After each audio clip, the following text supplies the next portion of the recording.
नमस्कार दोस्तों, स्वागत है आप सभी का आपके अपने YouTube channel GK search engine पर। तो दोस्तों, आपने भी अगर ईओ आरओ का फॉर्म भरा है तो यह वीडियो आपके आने वाले एग्ज़ाम के लिए महत्वपूर्ण हो सकता है। उसमें सिलेबस में टॉपिक दिए गए थे, जी हाँ, कुछ योजनाएं दी गई थी जो राजस्थान के शहरी क्षेत्रों में संचालित की जा रही है। तो आज के इस वीडियो में हम उन्हीं योजनाओं को पढ़ेंगे जो आपके आने वाले एग्ज़ाम में ये पूछे जाएंगे, यहाँ से क्वेश्चन डेफिनेटली आएंगे। तो पूरा वीडियो बहुत ध्यान से देखना। 8 महत्वपूर्ण योजनाएं जो राजस्थान के शहरी क्षेत्रों में संचालित की जा रही है, फिर वो केंद्र सरकार की हो या राज्य सरकार की। तो आरपीएससी के ईओ आरओ और एईएन के जो एग्ज़ाम की दृष्टि से यह वीडियो आपके आने वाले सभी एग्ज़ाम में महत्वपूर्ण है। चलिए स्टार्ट करते हैं। राजस्थान के शहरी क्षेत्रों में संचालित विभिन्न प्रकार की महत्वपूर्ण योजनाएं, जिसमें स्वच्छ भारत मिशन शहरी, इंदिरा रसोई योजना, प्रधानमंत्री आवास योजना शहरी, इंदिरा गांधी शहरी रोजगार गारंटी योजना, अमृत मिशन, हृदय योजना, इसके अलावा राष्ट्रीय शहरी आजीविका मिशन और इंदिरा गांधी क्रेडिट कार्ड योजना। तो इन सभी योजनाओं को हम इसमें पढ़ेंगे। सबसे पहले अगर दोस्तों बात की जाए स्वच्छ भारत मिशन शहरी की, जी हाँ, स्वच्छ भारत मिशन शहरी, इसकी शुरुआत केंद्र सरकार द्वारा भारत को खुले में शौच मुक्त यानी ओडीएफ बनाने के लिए नगर पालिका के ठोस कचरे के 100% जो वैज्ञानिक प्रबंधन के उद्देश्य से 2 अक्टूबर 2014, जी हाँ, 2 अक्टूबर 2014 को स्वच्छ भारत मिशन शहरी का पहला चरण शुरू किया गया था। तो ये आप डेट याद कर लेना, 2 अक्टूबर 2014 को स्वच्छ भारत मिशन शहरी का पहले चरण की शुरुआत हुई थी, जो अक्टूबर 2019 तक चला था। स्वच्छ भारत मिशन शहरी का दूसरा चरण, जो पहले चरण की निरंतरता के आधार पर भी दूसरा चरण भी लॉन्च किया गया था। अगले 5 वर्षों में कचरा मुक्त शहरों के दृष्टिकोण को प्राप्त करने के लिए केंद्र सरकार ने 1 अक्टूबर 2021 को ये दूसरा इसका चरण लॉन्च किया है स्वच्छ भारत मिशन शहरी के अंतर्गत। इसमें 1.41 लाख करोड़ रुपए के परिव्यय के साथ 2021 से लेकर 2026 तक, जी हाँ, वर्ष 2021 से लेकर 2026 तक 5 वर्षों में इसे लागू किया जाएगा। तो 2 चरण हो गए। पहला चरण कब से कब तक था? 2 अक्टूबर 2014 से लेकर अक्टूबर 2019 तक चला था। दूसरे चरण को अभी लॉन्च किया गया है 1 अक्टूबर 2021 से लेकर जो 2026 तक चलाया जाएगा। स्वच्छ भारत मिशन शहरी 2.0 यानी दूसरे चरण में क्या प्रावधान है, आइए देखते हैं। तो कचरा मुक्त शहरों के लिए जन आंदोलन को मजबूत बनाने के लिए स्वच्छ भारत मिशन शहरी जो कचरा मुक्त शहरों के लिए राष्ट्रीय व्यवहार परिवर्तन संचार फ्रेमवर्क है वो लॉन्च किया गया है। स्वच्छ भारत मिशन के अंतर्गत जो वित्त पोषित है, जिसमें केंद्र सरकार की हिस्सेदारी 60% है और राज्य सरकार की हिस्सेदारी है वो 40% है। तो यहाँ से भी क्वेश्चन है वो काफ़ी बार एग्जाम में उठाए जाते हैं, तो ये रेशियो आपको ज़रूर याद रहना चाहिए। अगर बात की जाए राजस्थान में, तो राजस्थान में 198 शहरी स्थानीय निकायों में से रोज़ 4800 मीट्रिक टन नगर पालिका ठोस अपशिष्ट पैदा होता है। इसके अलावा 99% वार्डों में घर घर कचरा उठाया जाता है, लेकिन केवल 28% कचरे को ही वैज्ञानिक रूप से परिष्कृत किया जाता है।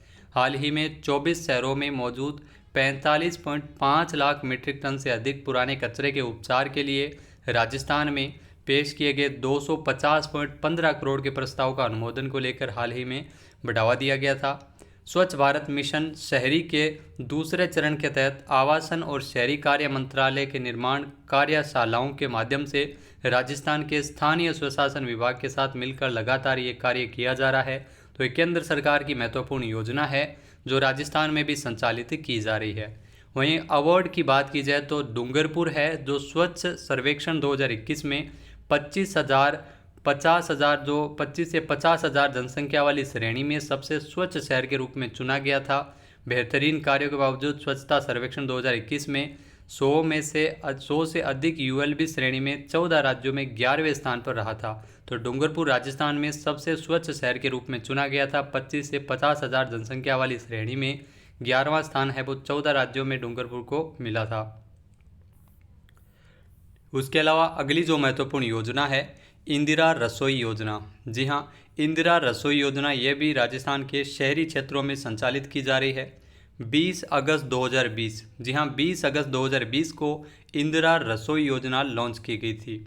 राजस्थान सरकार ने नो हंगर नो स्लीप के संकल्प को साकार करने की दिशा में इस योजना को शुरू किया था। भोजन में मुख्य रूप से इंदिरा रसोई योजना के अंतर्गत 8 रुपये में पौष्टिक भोजन है वो उपलब्ध करवाया जाता है। मुख्य रूप से दाल, चपाती, सब्जी, अचार इसमें दिया जाता है। एक प्लेट की कीमत 20 रुपये निर्धारित की गई है, जिसमें राज्य सरकार पहले 12 रुपये अनुदान देती थी। उस अनुदान को भी बढ़ाकर 17 रुपये किया गया था। इंदिरा रसोई योजना के तहत शहरों में ज़रूरतमंदों को, गरीबों को 8 रुपये प्रति प्लेट के हिसाब से स्वस्थ एवं पौष्टिक भोजन उपलब्ध करवाया जाता है। इस योजना पर 100 करोड़ रुपये है वो प्रतिवर्ष खर्च किए जाने का लक्ष्य उस समय रखा था। राजस्थान सरकार द्वारा बजट 2022-23 में इंदिरा रसोई योजना के अंतर्गत रसोइयों की संख्या को बढ़ाकर 1000 तक किया गया था। यह योजना राज्य के सभी 213 शहरी स्थानीय निकायों में चलाई जाएगी। इस योजना के तहत प्रतिदिन 1.34 लाख और प्रति वर्ष 4 करोड़ 87 लाख लोगों को भोजन दिए जाने का लक्ष्य रखा गया था। राजस्थान सरकार ने बजट 2022-23 में घोषित इस इंदिरा रसोई योजना के लिए 250 करोड़ रुपए का प्रावधान है वो इस बार बजट में किया गया है। अगली जो महत्वपूर्ण योजना है केंद्र सरकार की प्रधानमंत्री आवास योजना शहरी। जी हाँ, प्रधानमंत्री आवास योजना शहरी, इस योजना की शुरुआत जून 2015 से की गई थी। तो डेट आप याद रख लेना, जून 2015 से इस योजना की शुरुआत की गई थी।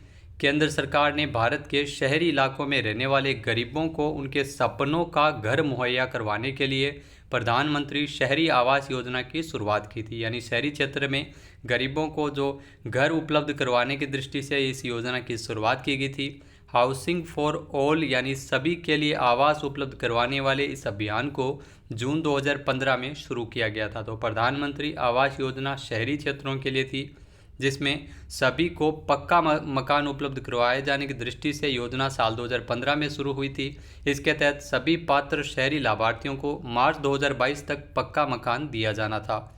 सरकार के मुताबिक इस योजना के लिए मार्च 2022 तक 122.69 लाख घरों को पूरा करने के लिए पहले से ही धन मुहैया करवाया गया था।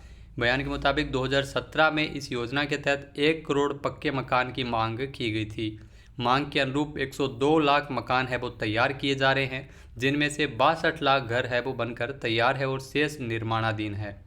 तो हाल ही में प्रधानमंत्री जी ने इस जो स्वतंत्रता की 75 वर्ष पूर्ण हो जाने के अवसर पर 2022 तक सभी के लिए आवास की परिकल्पना की है। इस उद्देश्य को पूरा करने के लिए केंद्रीय कैबिनेट के द्वारा प्रधानमंत्री आवास योजना शहरी को दिसंबर 2024 तक बढ़ाए जाने की मंजूरी प्रदान की है। तो दिसंबर 2024 तक इस योजना की अवधि होगी, ये आप जरूर ध्यान रखिएगा। प्रधानमंत्री आवास योजना शहरी जो राजस्थान में अगर बात की जाए तो राजस्थान में प्रधानमंत्री आवास योजना शहरी में 54,665 आवास है वो स्वीकृत किए गए थे। लाभार्थियों को योजना के तहत आवास निर्माण के लिए इसमें 1,50,000 रुपये प्रति आवास के हिसाब से करीब 820 करोड़ रुपये की अनुदान की राशि है वो उपलब्ध करवाई गई है। उसके अलावा अगली जो महत्वपूर्ण योजना है इंदिरा गांधी शहरी रोजगार गारंटी योजना। जी हाँ, 9 सितंबर 2022 से राजस्थान में इस योजना को लागू किए जाने की घोषणा सीएम अशोक गहलोत द्वारा की गई है, जिसमें शहरी क्षेत्रों में बेरोजगारों को 100 दिवस का रोजगार है वो उपलब्ध करवाया जाएगा। तो बजट में इसकी घोषणा की थी सीएम अशोक गहलोत ने। बजट 2022-23 में मुख्यमंत्री अशोक गहलोत ने जो शहरी क्षेत्रों में निवासरत बेरोजगारों को 100 दिन का रोजगार उपलब्ध करवाने का वादा किया था। इस योजना के क्रियान्वयन में लगभग 800 करोड़ रुपये खर्च किए जाएंगे। शहरी क्षेत्र में निवास कर रहे प्रत्येक परिवार के 18 से 60 वर्ष उम्र के सदस्य इस योजना के पात्र होंगे। तो पात्रता 18 से 60 वर्ष इसमें रहेगी। इसमें जन आधार कार्ड के आधार पर पंजीयन कर जॉब कार्ड जारी किए जाएंगे। योजना में अनुमति करवाने हेतु राज्य, जिला और निकाय स्तर पर कमेटियों के माध्यम से इसमें कार्य स्वीकृत और निष्पादित करवाया जाएगा। जहां आपको क्वेश्चन एग्जाम में देखने को मिल जाएगा वो यहाँ से है। सामान्य प्रकृति के कार्य स्वीकृत एवं निष्पादित करवाने की जो सामग्री लागत और पारिश्रमिक लागत, यानी सामान्य प्रकृति के कार्य उनके लिए सामग्री लागत और पारिश्रमिक लागत का जो अनुपात है वो 25:75 होगा, जबकि विशेष प्रकृति के कार्यों के लिए अनुपात उल्टा हो जाएगा, यानी 75:25 हो जाएगा। मनरेगा योजना के अनुरूप ही प्रस्तावित योजना के लिए प्रशासनिक व्यय को 800 करोड़ के 6% तक सीमित रखने के प्रस्ताव को भी सहमति प्रदान की गई थी। अगला जो महत्वपूर्ण मिशन है जिसका नाम है अमृत मिशन, ये केंद्र सरकार का एक महत्वपूर्ण मिशन है जो आपके आने वाले एग्ज़ाम में यहाँ से क्वेश्चन ज़रूर देखने को मिल जाएंगे। तो पीएम मोदी ने जून 2015 में अमृत मिशन लॉन्च किया था। जी हाँ, अमृत मिशन का मुख्य उद्देश्य देश के सभी शहरों में जलापूर्ति, साफ सफाई, सीवरेज कनेक्शन प्रदान करना है। वित्त वर्ष 2015 से 5 साल तक के लिए अमृत मिशन के लिए 5,000 करोड़ रुपये का खर्च करने का लक्ष्य है वो निर्धारित किया गया था। साथ ही साथ सभी राज्यों में इसे लागू किया है। जो राज्य बेहतर ढंग से इस परियोजनाओं को आगे बढ़ाएंगे उनके लिए बजट में 10% तक आवंटन है वो किया जाएगा। इसके अलावा बात की जाए केंद्र सरकार ने अमृत मिशन के अंतर्गत जिसमें 500 शहरों का कायाकल्प करने के लिए इस मिशन को शुरू किया था। पीएम मोदी की अध्यक्षता में केंद्रीय मंत्रिमंडल ने 2025-26 तक नवीकरण और शहरी परिवर्तन के लिए अटल मिशन जो अमृत मिशन को अमृत 2.0 को आत्मनिर्भर भारत की दिशा में एक कदम और बढ़ाने के लिए जो पानी की सर्कुलर इकोनॉमी के जरिए शहरों को जल सुरक्षित और आत्मनिर्भर बनाने के लिए मंजूरी प्रदान की है। यानी अमृत मिशन का दूसरा चरण है जिसे 2025-26 तक मंजूर किया गया, तो इसकी अवधि को बढ़ाया गया है। अमृत मिशन का पूरा नाम क्या है? अटल नवीनीकरण और शहरी परिवर्तन मिशन। पूरा नाम आपको ज़रूर याद होना चाहिए। अटल नवीनीकरण और शहरी परिवर्तन मिशन है अमृत मिशन का पूरा नाम। यहाँ से भी क्वेश्चन एग्जाम में ज़रूर बनेंगे। तो आपको बता दें कि इसके माध्यम से इसमें देश के 500 से अधिक शहरों में 139 lakh water connection, 145 lakh sewerage connection, storm water training project, park, हरियाली, स्ट्रीट लाइट आदि की व्यवस्था इसमें की जाएगी। अटल मिशन देश का पहला केंद्रीकृत जो राष्ट्रीय जल मिशन है जिसे जून 2015 में 500 शहरों में जो नागरिकों को नल कनेक्शन, सीवरेज कनेक्शन प्रदान करने और जीवन में सुगमता लाने के लिए शुरू किया गया था। अब तक टोटल 1.1 करोड़ घरेलू नल कनेक्शन और 85 लाख सीवरेज कनेक्शन है वो इसमें दिए जा चुके हैं।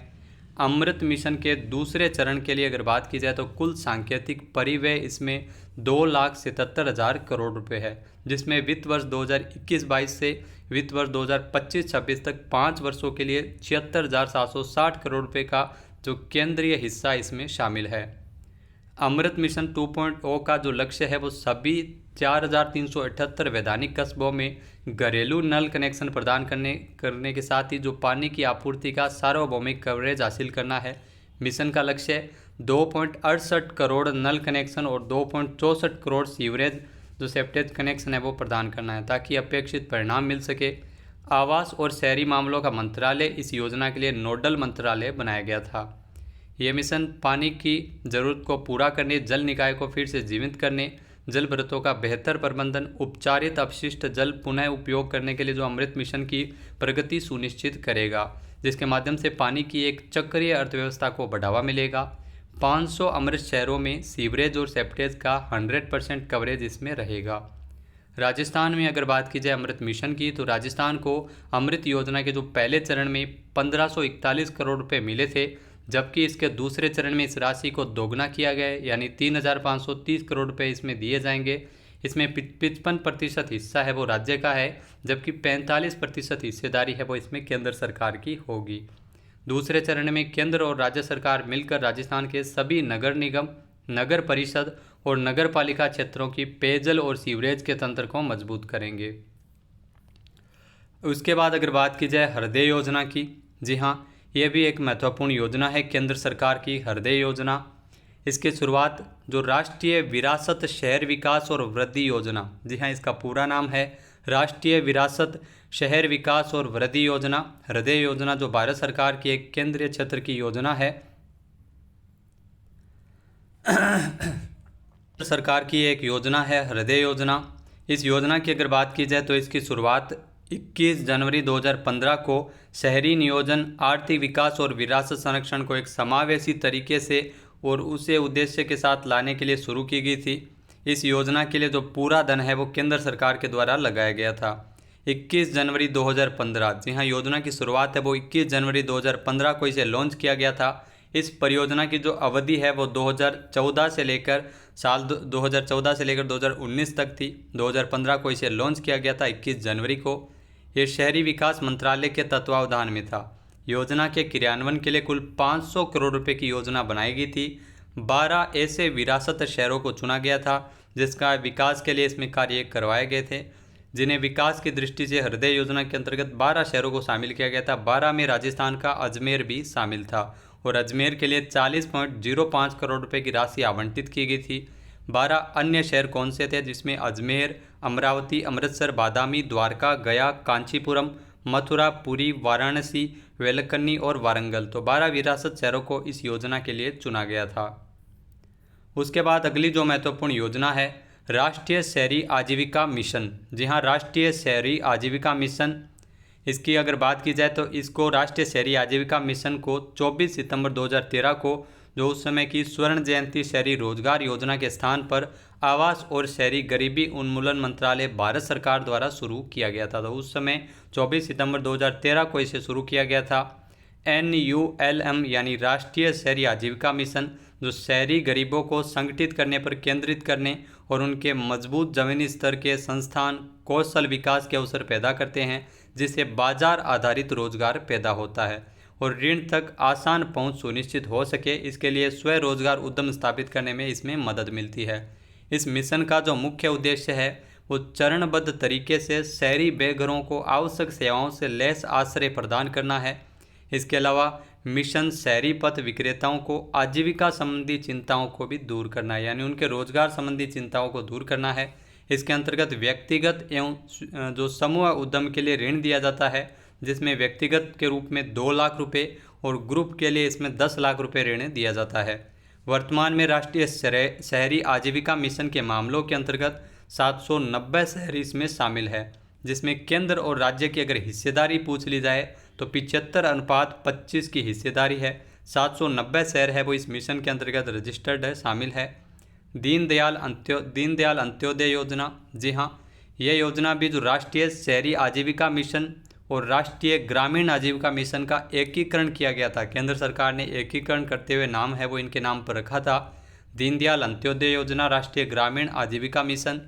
जी हाँ, राष्ट्रीय शहरी आजीविका मिशन, जिसे दीनदयाल अंत्योदय योजना और हिंदी में राष्ट्रीय शहरी आजीविका मिशन इसका नाम किया गया था।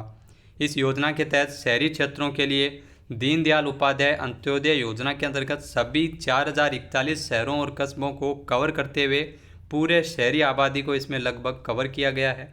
वर्तमान में सभी शहरी गरीबी उन्मूलन कार्यक्रमों में 790 कस्बों और शहरों को इसमें कवर किया गया है।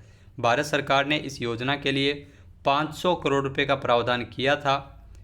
दीनदयाल अंत्योदय योजना जो राष्ट्रीय शहरी आजीविका मिशन है, यह योजना वित्तीय वर्ष 2014-15 से राजस्थान के 40 नगर निकायों में इस योजना की शुरुआत की गई थी। राजस्थान के 40 नगर निकायों में इस योजना की शुरुआत साल 2014-15 से की गई थी।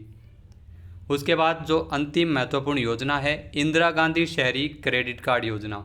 जी हाँ, इस योजना को राजस्थान सरकार ने 6 अगस्त 2021 को लॉन्च किया था। मुख्यमंत्री अशोक गहलोत ने जो राजस्थान के शहरी क्षेत्र के स्ट्रीट वेंडर्स और सर्विस सेक्टर के युवाओं और बेरोजगारों को स्वरोजगार से जोड़ने के लिए इंदिरा गांधी शहरी क्रेडिट कार्ड योजना शुरू की थी। इसके अंतर्गत क्या प्रावधान है, जिसमें बिना किसी गारंटी के लाभार्थी को 50,000 रुपये तक का ब्याज मुक्त ऋण है वो इसमें उपलब्ध करवाया जाता है। योजना का लाभ नगर पालिका, नगर परिषद और नगर निगम की सीमा में रह रहे 5 लाख लाभार्थियों को इसमें दिया जाता है। योजना का लक्ष्य जो राजस्थान में street vendors, hairdresser, rickshaw चालक, कुम्हार, मोची, मिस्त्री, दर्जी, धोबी, रंगाई पुताई करने वाले जो इलेक्ट्रीशियन हो गए, प्लम्बर हो गए और असंगठित क्षेत्र के अन्य लोगों और बेरोजगारों को इसमें यह ऋण है वो प्रदान किया जाता है। रोजगार से जोड़ने के लिए आर्थिक रूप से संबल प्रदान करना इसका मुख्य उद्देश्य है। योजना का जो क्रियान्वयन है वो स्वायत्त शासन विभाग के माध्यम से किया जाता है। शहरी क्षेत्र के अनुसूचित जाति और जनजाति तथा अन्य पिछड़ा वर्ग के लाभार्थियों के लिए अनुसूचित जाति निगम द्वारा इस योजना का क्रियान्वयन किया जाता है। वहीं बात की जाए तो यह योजना 1 वर्ष के लिए लागू है। 31 मार्च 2022 तक इसमें नए ऋण स्वीकृत किए जा सकेंगे। ऋण के मॉरिटोरियम की जो अवधि है वो 3 माह है और ऋण के पुनर्भुगतान की अवधि इसमें 12 माह होगी। तो योजना के जो प्रभावी क्रियान्वयन के लिए जिला कलेक्टर इसमें नोडल अधिकारी होंगे। तो दोस्तों, ये थी महत्वपूर्ण 8 योजनाएं जो राजस्थान के जो आरपीएससी की नई भर्ती आई है, आरओ और ईओ, यहाँ से जिसमें सिलेबस में दिया गया है इन योजनाओं के बारे में। तो यहाँ से क्वेश्चन एग्जाम में ज़रूर पूछने वाले हैं। वीडियो आपको कैसा लगा हमें कमेंट बॉक्स में ज़रूर बताइएगा। चैनल पे नए हैं, सब्सक्राइब नहीं किया है तो अभी सब्सक्राइब बटन पर क्लिक करें, बेल आइकन भी प्रेस ज़रूर कीजिए ताकि वीडियो से जुड़ा हर नोटिफिकेशन आपको सबसे पहले मिल सके। वीडियो की जो PDF फाइल है वो आप वीडियो के डिस्क्रिप्शन बॉक्स में टेलीग्राम चैनल का लिंक दिया हुआ होगा, जहां से आप डाउनलोड कर सकते हैं। वीडियो को ज़्यादा से ज़्यादा शेयर कीजिएगा ताकि किसी की मदद हो सके। जय हिंद, जय भारत, जय राजस्थान।